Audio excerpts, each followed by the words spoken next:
Ok, mulțumesc, o să vin la 11 după amândouă, ok? Ok, hai, mergi și joacă-te cu prietenii tăi. Ok, la revedere, la revedere. Ok, hai să începem. Așa.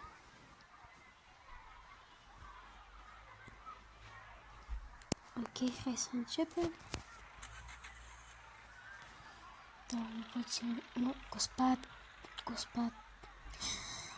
Dăm cu spatele și așa. Așa și în față, acum tot în față până la lucrul meu.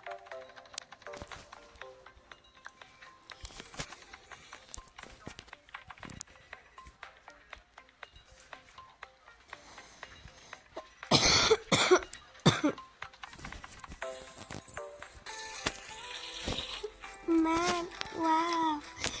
Eu o să pot să fiu o bucătăleasă.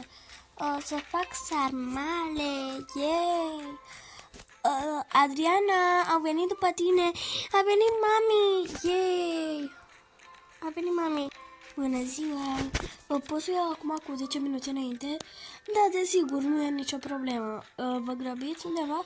Dacă am pauzat doar până la 11:20 de aia și le duc la mama mea. Ok, mulțumesc, mă duc să iau pe sora ei. Ui. Bună! Bună, după Olivia, veniți, nu așa? Da, greșesc eu. Uite, doar e o întrebare. Dar parcă am înțeles de la niște colegi că la creșa asta poți să cumperi și lucruri dacă vezi că îi plac foarte mult la copiii tăi. Greșesc sau... Nu, e adevărat. E adevărat, deci, așa.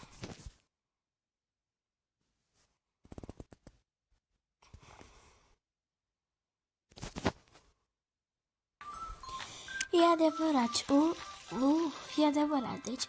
Ok, mulțumesc foarte mult. Aș vrea să cumpăr ceva, un pătuț pentru bebelușul meu, pentru la mama mea.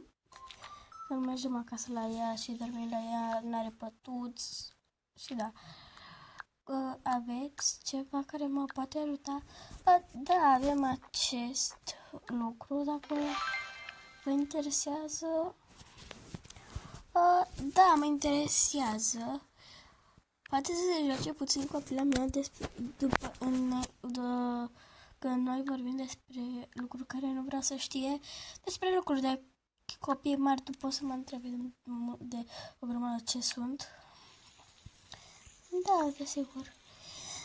Uite, o să fac un puzzle.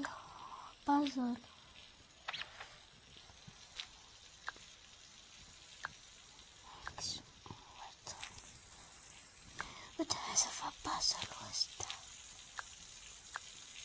Deci prima se pune burgerul, carnea de burger, salată, burger, brânză, roșie și ăsta.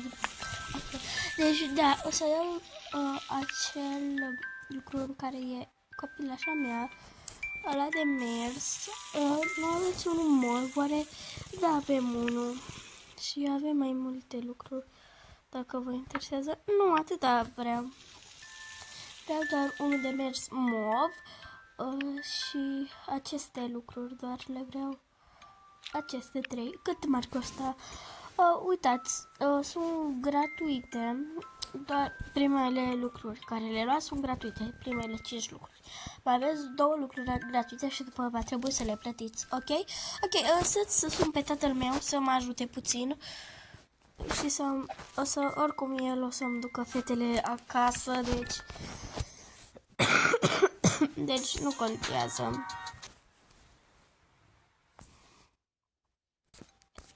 Ok, mulțumesc, tata, că a venit și mama? Da, a venit și maică-ta. Da, ia să o iau pe Adriana. Hai că vi-o pun în mașină pe Adriana.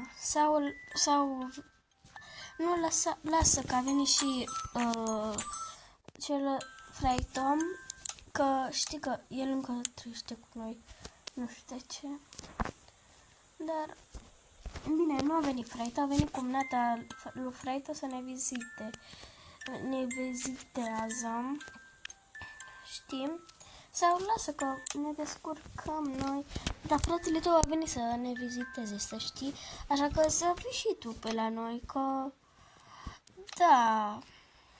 Știi? O să vii și tu pe la noi că să ne vizitezi, ok? Ok. Eu întârzi la lucru.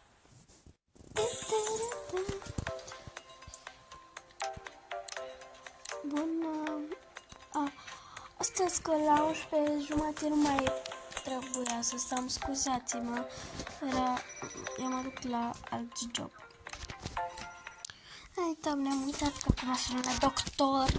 Aici, nu știu, la asta din față. Doamne, mă nebunesc. Bună, sunt eu, mă știți, dar nimic, sunt nouă, da. Mulțumesc. Hai să vedem. Unde eram? Deci, nu. Hai să mă îmbrac. Așa, și o să mă îmbrac acum. Ok, am ieșit de la baie, că m-am schimbat la baie, nu m-am mai schimbat acolo. Aici, dumneavoastră duceți hainele la vestiare, nu? Da, lăsați-o aici.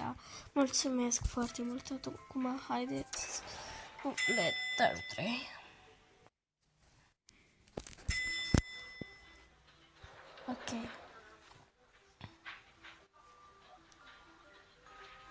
Oh, ce cute.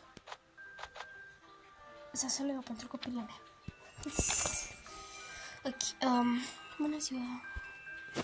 Trebuie să vă puneți mască, doamnă. Știu, doamnă. Dar aici lucrez de o grămadă de ani. Ok, mersi. Felicitări. Ok. Aici nu se întâmplă nimic rău. Ok.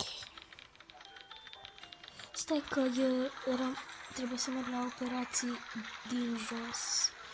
Hai, doamne, hai.